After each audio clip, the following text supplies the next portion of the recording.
اس وقت تک وہ برتن نہ رکھے جب تک وہ اپنی حاجت پوری نہ کر لے، جب تک وہ اپنی حاجت پوری نہ کر لے۔ یہ نبی صلی اللہ علیہ وسلم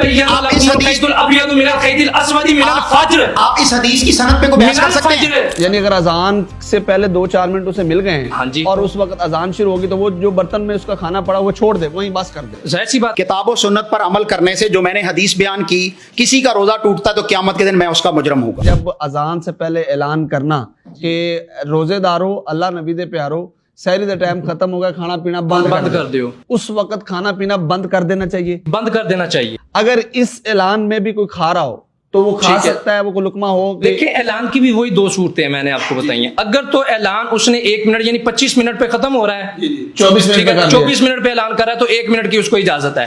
اچھا ٹھیک ہو گیا جی۔ اب 25 منٹ پہ اذان ہونی ہے، 25 منٹ پہ اذان ہے، صبح صادق ہے، صبح صادق 25 منٹ پہ جی، اعلان 24 منٹ پہ کر دیا، ٹھیک ہے۔ آپ کو نہیں چاہیے کہ وہ ان کو نہیں چاہیے کہ وہ اعلان ہی 25 منٹ کے اوپر کریں، وہ 24 منٹ کے اوپر کرتے ہیں۔ ظاہر سی بات ہے، یہ احتیاطی تدابیر ہوتی ہے۔ تو اب احتیاط کیا ہے کہ آپ 1 منٹ پہلے بند کر دیں۔ تقویٰ کیا ہے؟ اگر وہ لیٹ اٹھ گیا، علامہ صاحب جو مفتی صاحب لیٹ اٹھ گیا، کیا کرے بیچارہ بندہ؟ اب وہ لیٹ اٹھا ہے، لیٹ اٹھا ہے، اس میں شریعت کا تو کوئی قصور نہیں ہے۔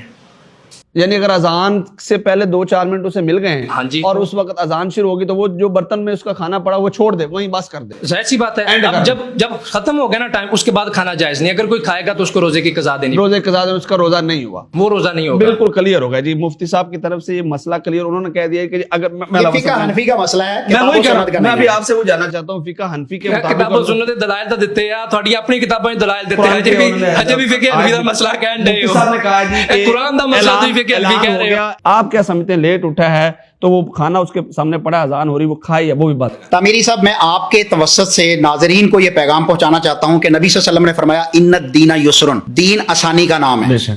آسانی کیا ہے کہ وہ بندہ سارا دن جو لیٹ اٹھا ہے، مسئلہ تو یہی ڈسکس ہو رہی ہے نا، وہ لیٹ اٹھا ہے، کیا وہ بھوکا پیاسا ہی روزہ رکھ لے یا وہ پانی پی لے اور تھوڑا سا کچھ کھانا، جیسے کہ کھجور بہترین سحری ہے، 2 یا 3 کھجوریں کھا لے تو کون سی قیامت آ جائے گی، اس کا روزہ کوئی کسی قسم کا خراب نہیں ہوگا۔ اذان کے درمیان ہی اٹھا ہے اور وہ 2 کھجوریں اور پانی پی سکتا ہے۔ اب یہیں پہ ایک میرا سوال لے لیجئے، روزے رکھنا آسانی ہے یا روزے چھوڑنا آسانی ہے؟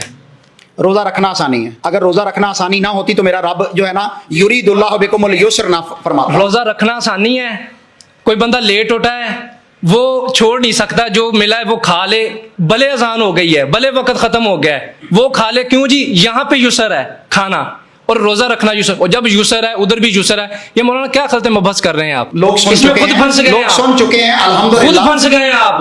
جب روزہ آسانی ہے تو آپ مشقت کس کو بنا رہے ہیں؟ مشقت کس کو بنا رہے ہیں؟ بات یہ ہے کہ مشقت کس کو بنا رہے ہیں جب روزہ ہے ہی آسانی کا نام؟ روزہ اس بندے نے تو سحری کے بغیر بھی کر لے تو روزہ آسانی ہے۔ تو پھر اللہ نے پھر جو احکام بتائے ہیں کھانے پینے کے سحری کے، وہ نہیں بتانے چاہیے تھے، اس کے بغیر ہی کہتے جس طرح یہودی رکھتے تھے روزہ۔ تو پھر قرآن کی نص سے سحری کے خلاف جانا ہے؟ تو بھائی اللہ کا شکر ہے، ہمیں فخر ہے کہ ہماری جو فقہ حنفی ہے نا وہ قرآن و سنت کے مطابق ہے۔ مفتی صاحب اگر وہ اس نے یہ قرآن کی آیت کا جواب تو دے رہی ہے مجھے، حدیث کو چلیں 1 منٹ کے لیے سائڈ پہ کریں، حدیث کا جواب نہ بھی دیں، قرآن کی آیت کا تو جواب۔ قرآن کی آیت کا جواب یہ حدیث ہی دے رہی ہے کہ اس وقت تک وہ برتن نہ رکھے جب تک وہ اپنی حاجت پوری نہ کر لے، جب تک وہ اپنی حاجت پوری نہ کر لے۔ یہ نبی صلی اللہ علیہ وسلم کے آپ اس حدیث کی سند پہ کو بحث کر سکتے ہیں؟ آپ حدیث مانتے ہیں؟ حدیث کی سند پہ بحث کر سکتے ہیں؟ حدیث کو مانتا ہوں، میں نے حدیث کی وضاحت دے دی کہ وہ اذان پہلی قرآن مجید کی تشریح حدیث کرتی ہے، قرآن مجید کی تشریح حدیث کرتی ہے۔ حدیث نے من الفجر کے الفاظ کی تشریح کر دی کہ اس کے پاس اگر کھانا پینا موجود ہے اس کے برتن میں وہ کھا لے، تو آپ کو اعتراض کیا ہے؟ قرآن کے مجمل نہیں، پہلی حدیث میں کہتا ہوں دلیل دیں، دلیل دیں۔ میں تو صحیح بخاری اور مسلم کی حدیثیں رکھ چکا ہوں آپ کے سامنے، صحیح بخاری مسلم میرے پاس بھی موجود ہے، ہم بھی پڑھتے ہیں۔ یہاں پہ مراد پہلی اذان نہیں دوسری اذان ہے، دلیل دیں۔ جی یہی اذان ہے کہ نبی کریم صلی اللہ علیہ وسلم کے یہ الفاظ اس چیز کو ظاہر کر رہے ہیں۔ تم میں سے جب کوئی اذان فجر سنیں، اذان فجر، جی ٹھیک ہے، سحری کی اذان نہیں ہے، یہاں سحری کی اذان آنی چاہیے تھی۔ تو یہ فجر کاذب کی اذان ہے؟ کس نے کہا؟ کاذب کا لفظ ہے حدیث میں، صادق کا ہے، کاذب کا لفظ ہے صادق کا ہے، جی یہ وہی سحری ہے تو جس پھر کے بعد ماننا پڑے جو وہی مولوی اذان جی فقہ ہے حنفی قرآن دے مطابق کے جی جی بڑی مطابق ہے ہمیں علم ہے بہت علم قرآن ہے دے ایک جواب تسی دے نہیں مجھ سکے پہ ظاہر ہے تمہارا باتیں حنفی جو ہے قرآن کے مطابق ہے, دوسری طرف یہ کہہ رہے ہیں کہ حدیث قرآن کے مخالف ہے. میں نے کب کہا خالف نہیں کہا. کب ان کا کہا میں حدیث مولانا امام- اب ایسی ڈنڈیاں نہ مارے مولانا, کم از کم آن دی ریکارڈ بیٹھ کے ڈنڈیاں نہ مارے آپ. کب کہا ہے اس میں ذکر نہیں ہے سر اس حدیث مبارکہ میں نے تو حدیث کی وضاحت دی ہے کہ اس سے مراد پہلی اذان ہے, دوسری اذان ہی نہیں ہے. وہی آزان ہے جس میں جس کے بعد روزہ بند ہو جائے گا. نہیں کہاں یہ روزہ بند ہونا ہے نا. دلیل دے دیں مجھے, میں مان لیتا ہوں, دلیل دیں آپ. روزہ رکھنے کے لیے اذان کون سی ہونی ہے؟ عربی پڑھیں, بلال والی عربی پڑھیں, عربی پڑھیں. اذا سمع احدکم النداء والاناء على يده فلا يزعوا حتى يقضي سبحان اللہ, یہ حاجته ترجمہ اپنا حتى کریں. يقضي حاجته حضرت یہاں اپنے تک مولانا یہاں پہ مجھے دکھا دے عربی میں, مجھے دکھا دے کہاں پہ حضور نے فرمایا کہ فجر کی اذان ہو. یہ تو ترجمہ ہی اپنا لے کے آئے ہیں. یہ الحمدللہ میں عربی اسی لیے لے کے آیا ہوں, ایک بھی کتاب اردو کی نہیں لے کے آیا. اس لیے یہ عوام الناس کو گمراہ کرنے کے لیے اردو ہوتے ہیں. نبی کی حدیث سے گمراہی نہیں ہوتی. عربی میں کہاں لکھا ہے بھائی حضور نے توبہ فجر صادق فرمایا. توبہ کریے, نبی کی حدیث سے گمراہی نہیں ہوتی, ہدایت ملتی ہے. حضرت کہاں ترجمے رہتے کی ہیں, بات کس دنیا میں کی ہے, رہتے ہیں؟ ترجمے آپ کی. نبی کی حدیث کو بات کر رہے ہیں. اچھی بات نہیں ہے, دکھا دے مولانا. اچھا جی, اس میں یہ ایڈ کیا زہر ہے. مولانا, یہ بھی ویلڈ کیا ہے, یہ بھی ویلڈ ہے, یہ بات سمجھیے یہ بھی دین میں ویلڈ ہے. دیکھیے کیا یہاں پر ظہر کے لفظ ہیں, بات تو شہری ہے. اپنا فقہ حنفی میں جو شہری کی نہیں مانتے نا, دھوکہ دیتے ہیں بازیگر ہیں. دو زنوں کا قائل ہوں میں. کہاں کا ہے کس نے آپ کے ہندوستان میں پاکستان میں کہیں اذان دی جاتی ہے؟ فجر کی اذان ہونا نہ ہونا تو دی سنت پہ جانی عامل نہ نہیں ہے دی نا, جانی. سنت کے منکر ہیں. کہیں کہ ہم سنت کے تارک ہیں. کون منکر کہیں ہوتی ہے اذان.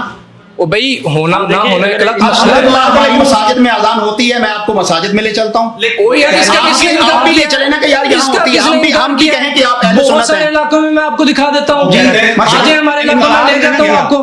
دیکھیں وہ اس پہ عمل ہونا وہ الگ بات ہے, انکار تو نہیں نہ کیا. میرا مسئلہ میں چاہتا ہوں دیکھیں عوام الناس کے لیے, علامہ صاحب آپ بھی بیٹھے ہیں, مفتی صاحب آپ بیٹھے ہیں, مسلمان ہیں سارے, ہم چاہتے ہیں ان کے لیے تصحیح ہو جائے. آپ نے جو مسئلہ بیان کیا, ظاہر اتنے سارے فتاوی جات ہمارے پاس ہے, وہ کہتے ہیں جی علامہ صاحب نے جو مسئلہ بیان کیا اس کے مطابق لوگوں کا روزہ نہیں ہے, لوگوں کا روزہ ٹوٹ چکا ہے. اب میں چاہتا ہوں آپ اپنے طور پر کچھ بیان فرما دیجئے کہ ان کا روزہ, اگر ان کا روزہ ٹوٹتا ہے تو ان کا گناہ آپ لیں گے؟ اگر کتاب و سنت پر عمل کرنے سے جو میں نے حدیث بیان کی کسی کا روزہ ٹوٹتا ہے تو قیامت کے دن میں اس کا مجرم ہوگا. اللہ اکبر. یعنی آپ چاہتے ہیں اللہ اکبر کبیرہ, کے درمیان اس نے کھا لیا, اس کا روزہ نہیں, الحمدللہ وہ جائز اور درست ہے, اپنا روزہ مکمل کرے اس کا روزہ ہوگا. جی, وہ اس کا روزہ پورا ہے, اس کے روزے میں کوئی اجر و ثواب میں کمی واقع نہیں ہوگی. مسئلہ ختم. آپ کہتے ہیں جی اگر وہ کرے گا اس طرح کھا لے تو گا, قیامت کے دن میں اللہ کے ہاں اس کا مجرم ہوں گا. اللہ اکبر. اور آپ کہتے ہیں جی اگر وہ کرے گا اور کھا پی لے گا تو روزے کا قضا دے گا, اس کا روزہ نہیں ہوگا. وہ روزہ نہیں ہوا اس کا.